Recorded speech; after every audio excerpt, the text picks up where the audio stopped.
Hey, what's up everybody? Welcome back to another video. And in today's video, we're going to be talking about linked lists. Everything from their use cases, runtime and space complexity, how linked lists are stored in memory, and cool tricks you can use to solve any linked list problem.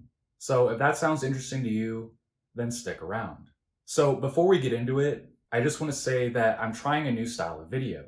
Instead of me focusing on more scripted style videos, I figured I'd try something more laid back, just me talking to the camera with no scripts and just teaching you guys some topic. So if you like this kind of video, then make sure to like and subscribe and let me know in the comments below. So without further ado, let's just get into it. So the first thing we're going to talk about in this video is understanding what linked lists actually are. And the best way to do that is to understand how it's stored in actual memory. You see, the thing that makes linked lists unique is that, unlike an array, which is stored contiguously in memory, the linked list doesn't need to do that. There's a lot of flexibility involved when using linked lists because each node in our linked list can be stored separately in different areas of our memory. So it doesn't need to be contiguous. Now, of course, there are advantages and disadvantages to this, which we'll get into.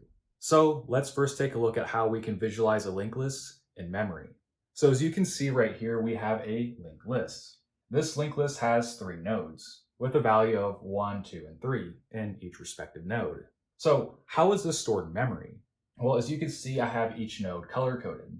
So for the first node with a value of 1, I've color-coded this as black. So you can think of this grid as our entire memory, like the RAM in our computer. And then you can think of these little squares within our grid as separate memory addresses. Essentially, it's like a little shelf where you can store things. In this case, data. So again, looking at our first node, which is color-coded as black and has a value of 1, let's just say we decide to store it here in this memory address. So the value of 1 is now stored here. Then you might be thinking to yourself, why is there an arrow directly next to it pointing to a completely different square within our grid? Well, you see, every linked list node has 2 things. We have the value, and then we have the next reference. Basically, what is the next node that we're pointing to? And this is really important because it's what allows us to chain together different bits of data, essentially forming the linked list. So again, back to our grid, we have the value of 1 stored here. And then we have our next variable, which holds a reference to our next node. And basically, if you want to visualize this, you can think of each node as like 2 parts. So here we have the value, and then on this side we have the next. And as you can see, doing so occupies 2 contiguous memory addresses, one for the value and one for the next node's reference. So basically, when you want to carve out some space in memory for a linked list node, you have to account for 2 spaces. Now, of course, this is just a simplified example. Depending on what the linked list is holding, it might take up more memory addresses or less. Again, it all depends, but this is just a simplified example. So moving on to the next node right here, this next node reference now points to our second node, which holds a value of 2. So as you can see, we have it color-coded in purple. So then we have the value of 2 right here. And then it's not as clear here, but I have a purple line originating from here, going all the way to this coordinate. Again, this is the reference to the next node, which holds our value of 3, which is stored right here in our memory. And then this is where things get a little interesting. As you can see, our third node isn't pointing to anything. So for all intents and purposes, this is essentially pointing to null. And remember, each node has a reference to the next node. In this case, since this is the last node in our linked list and there's nothing after it, for the time being, we can just put null as next. So visually speaking, I just decided to represent that by putting null in this memory address.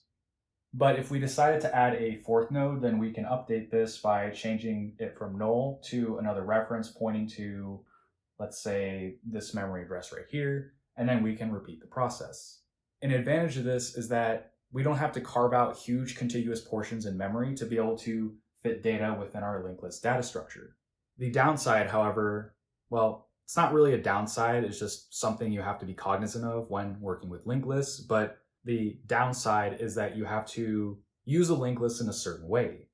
So again, because we have our memory in different locations, it's not like with an array, you can just index the 0th index, first index, second index, and get whatever value you're looking for instantaneously. In the case of a linked list, let's say you're looking for a value of 3. So in order to find that, you can't just go directly and look at 3. It doesn't work that way. Again, unlike an array where you can just index something, linked lists don't have that ability. If you want to find a 3, you pretty much have to traverse the linked list in its entirety. So starting from the beginning of the list, then you would make your way until you found whatever value it is that you're looking for. And this leads me to the next topic that I want to talk about, which is the runtime and space complexity. So in the case of linked lists, if you want to search for a particular value, in the worst case, you're going to have to look at n items. So the runtime of searching, so let's just write search is O of n. And it's the same also for the insert and delete operations, because insertion and deletion still involve you traversing the linked lists, which again, in the worst case, could be O of n. And then as for space complexity, again, the linked list can hold O of n items, so space will also be O of n. So overall, the linked list is a very linear data structure. Most of its operations take O of n time for it to complete, and it takes up O of n space because it's going to hold O of n items. So overall, pretty straightforward. All right, so with memory and runtime out of the way, I also want to talk about a couple of variations of linked lists you might see. So the typical linked list that you might be thinking about is just called a singly linked list, which if you remember from the last picture that I had showed arrows going in one direction. But alternatively, we also have another linked list called the doubly linked list, and as you might imagine, we have arrows going from both directions. The benefits of doing this is because each node has a reference to the next node and the previous node, this allows us to traverse both front and back throughout our linked list. However, if you remember back to the memory addresses, each reference we add carves out more space that we need to allocate for that specific node. You're going to have to allocate more space to include a previous node reference alongside the next node reference for each node. Up next, we also have what we call a circular linked list. So basically what this is, as the picture describes right here, you have a linked list that starts at one node, then goes to the next one, then the next one. And then as you can see, this node right here has an arrow that loops back to the second node. So basically what this is saying is that there is a loop happening here, hence the name circular linked lists. So now you might be thinking to yourself, what exactly is the purpose of a linked list? How is it actually used in the real world? Well, there are actually 1,000,001 different use cases that you can apply linked lists for. But some of the most notable ones are things like the file system in your computer or your browser. Imagine that you're clicking through a site and then you want to go back a few pages. That's likely implemented with a linked list because you can keep track of each individual web page in a node in the linked list. And the last example I want to talk about is Spotify, or really any music player. When you queue up a playlist, you can think of each individual song in your playlist as a node within a linked list. And then let's say you want to listen to one song before the other, you can rearrange the order. So that would essentially be taking that node and then inserting it earlier in the linked list, modifying it in some way. Basically, the best way to use a linked list is if you want to preserve some kind of order while still having some flexibility. So if you need to link things together in some logical ordering one after the other, but at the same time, if you also need a way to possibly rearrange, insert, or delete within that ordering, then you could consider using a linked list. Also, one last thing about use cases, you can actually use linked lists to create stacks and queues. Again, linked lists are a very interesting and versatile data structure. All right, so the last thing I wanted to cover in this section is how a linked list node is represented in code. As you can see, we have a class named list node, and then we have the initialization happening right here. So in Python, you have to declare self when you have a function within a class. And next, we have our two properties that we want to initialize. So the first one is the value, which is default to 0, and then we have next, which defaults to none. So as you can see, we just have self.val equals val, self.next equals next, typical boilerplate initialization code. So overall, pretty simple to understand. So how do we actually use this? Well, as you can see, we have a variable declared head here, and head is going to equal list node 1. And then we also want to add another node to this linked list. So what we can do is, now that we have head declared, we can say head.next. Head.next equals list node 2. And I have this big arrow here pointing down to this linked list, which is the visual representation of what this code is doing. So head we initialize with a value of 1. So here we have it. And then head.next, next in this case you can think of as the arrow. So head.next, what is this pointing to? A linked list node with a value of 2. And then this node with a value of 2 points to none, because remember, when we instantiate the linked list node, we default to none if nothing is declared. So not only is the linked list a simple data structure to understand, it's also pretty simple to implement as well. All right, so with all that foundational knowledge out of the way, the next thing I want to talk about are edge cases. Edge cases are super important to understand because they can literally make or break your code. Paying attention to edge cases is crucial if you want to write solid code. And in the context of a coding interview, interviewers will definitely be looking at how you handle edge cases with their problems. So without further ado, let's get into edge cases. So as you can see on the whiteboard right here, we have several different edge cases listed out. Now, when it comes to linked list problems, there aren't a whole lot of edge cases, but here are the 4 main ones that you'll probably have to deal with. Now, the ones listed here might seem obvious as I go through them, but they're worth mentioning. So starting with the first one, we have null. So when you're solving a linked list problem during an interview, it's crucial to talk with your interviewer and ask about inputs, outputs, limitations, things like that. And if you're given a linked list, it's entirely possible that the linked list that you're given could potentially be null. So that is something you're going to have to factor in. Never just assume that a linked list will be given to you every single time. There may be a scenario where you're just given null. And so having some conditional in your function that checks if the linked list is null is definitely something you should have. But beyond just null values, you could also be given a linked list that either has 1 node or 2 nodes. Now, this depends on the problem that you're dealing with, but having 1 or 2 nodes given to you in the input could potentially impact the end result, because 1 or 2 nodes is sometimes too small to work with. An example off the top of my head would be if you're trying to reverse a linked list, but you're only given a linked list with 1 node in it.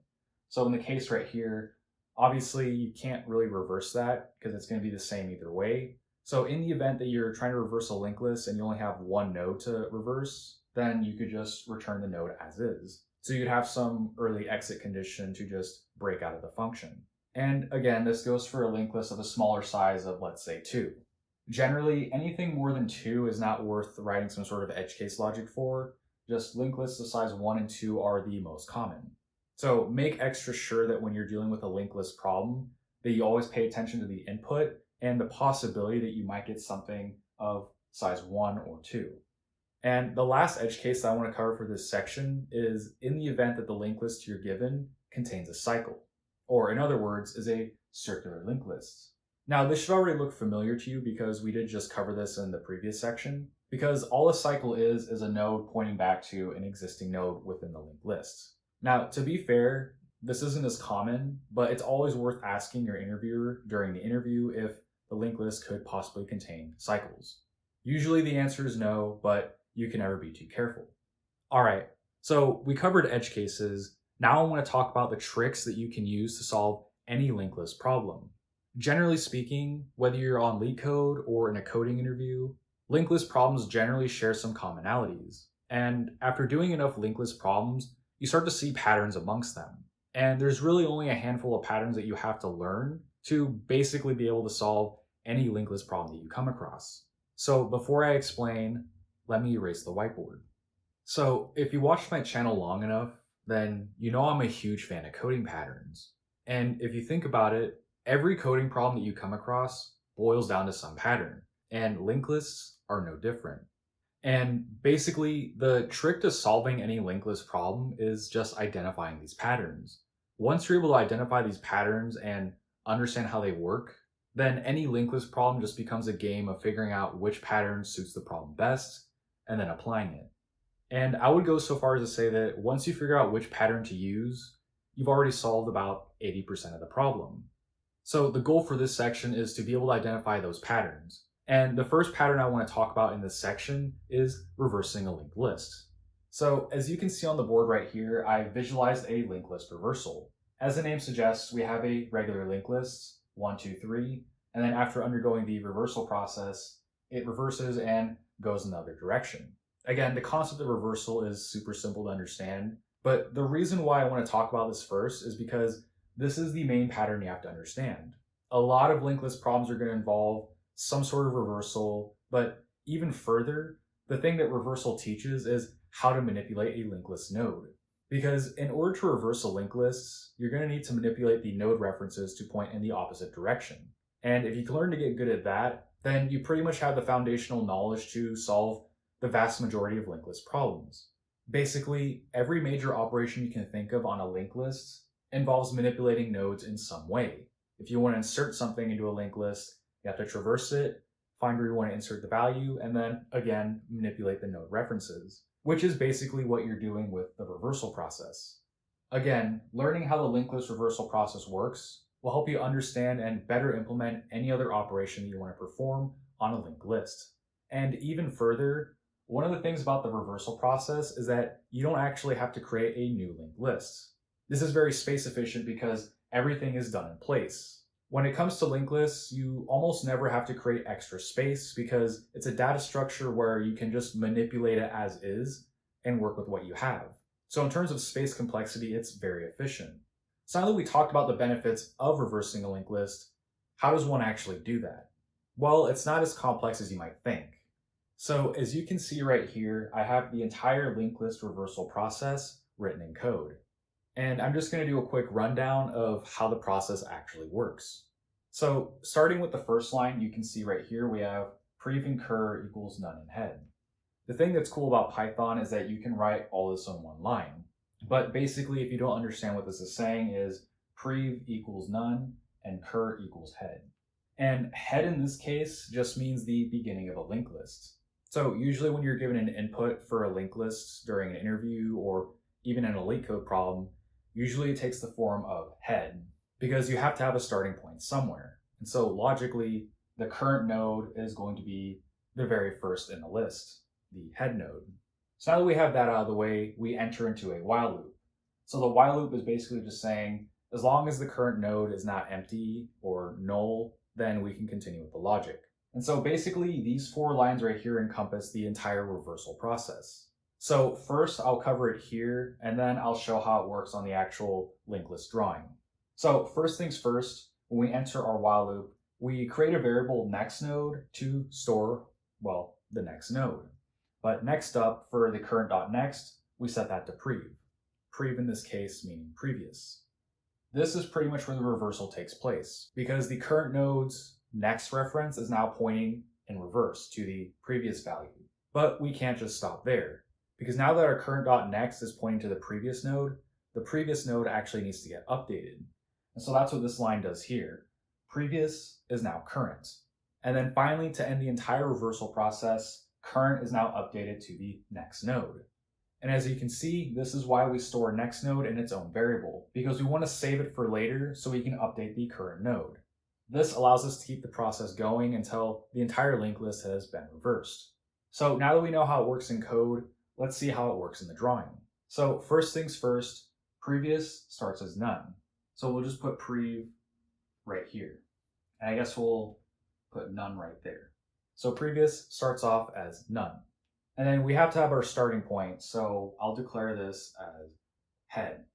And our head node is declared as the cur variable. So now that we have this set up, we can get into our while loop.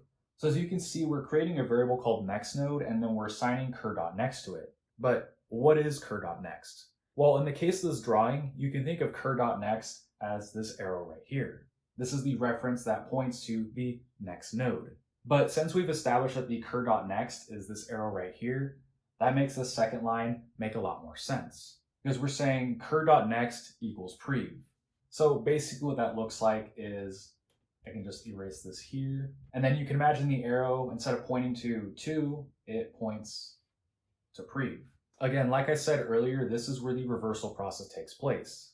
So now that we updated cur.next, now we have to update the previous node. So prev equals to none. What we're doing here is setting prev equal to cur. So let me update it real quick. Okay, so current.next is now pointing to none because that's what previous was previously. And previous is now where cur used to be. So what happens to cur? Well, if we look at our final line right here, we can see that cur equals next node. And remember how I said we put cur.next in its own node? This is the reason why. Because if we didn't have this, then cur.next would be none. So then the reversal process couldn't continue. But because we stored it, now we have reference to the second node. So then all we have to do is update cur to equal next node. So we can just do that real quick. And that's basically the reversal process. The gist of it is just storing the next node reference, and then taking cur.next and moving it to whatever's previous, and then updating previous and current to move the process along. So hopefully that all makes sense. But the reversal process, while at first might seem a little bit daunting, it's actually not so bad.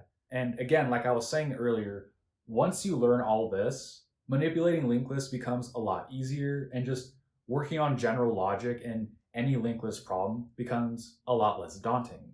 So if you want to get better at working with linked lists, then make sure you understand this process. Now, while linked list reversal is important, there's also a couple other patterns that I want to talk about. They basically fall under this pattern called the two-pointer pattern.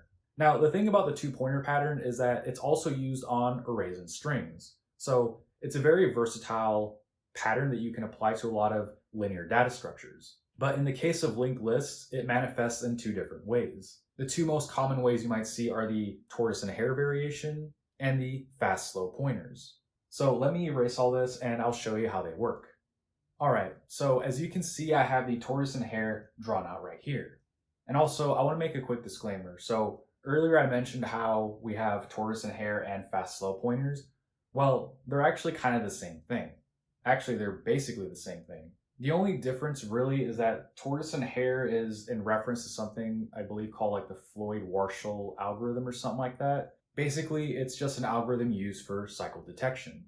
So just wanted to clear that up. So as you can see with our tortoise and hare and fast-slow pattern, we have a linked list declared here. Now, clearly from the drawing, it's a circular linked list. So how does tortoise and hare work here? Well, as you can see, I've expertly drawn out a tortoise and a hare. Basically, the way this works, and as the name might suggest, a tortoise is obviously a lot slower than the hare. So the hare is going to move at a faster speed.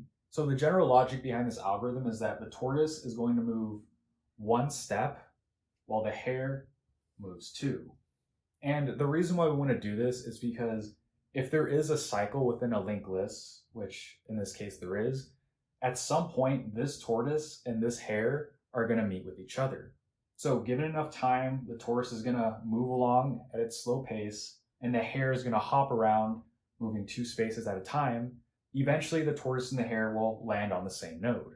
And when that happens, we determine that there's a cycle within the linked list. But outside of cycle detection, you can also use this logic to find the midpoint. Because if the hare or the fast pointer moves twice as fast as the slow one or the tortoise, then once the hare reaches the end, then the tortoise is guaranteed to be at the midpoint. So this pattern is very versatile and you can implement it in a lot of different ways. And you really just have to see how using a fast and a slow pointer can affect your logic. But generally speaking, if you want to find a cycle or determine the midpoint of a linked list, then the tortoise and hare or fast-slow pattern is what you want to use. All right, so that's going to do it for this video. I hope you guys enjoyed it, and let me know in the comments below what you thought of this new format. I personally had a lot of fun with it, but let me know what you think. And also comment any feedback that you want to give me. Did I miss anything with the linked lists? Or if you want me to cover another topic like graphs, arrays, or whatever, then also let me know in the comments down below. I'm thinking of making this into a series, so any feedback is appreciated. So with that out of the way, I hope you enjoyed the video, I hope you learned something new, and I'll see you in the next one.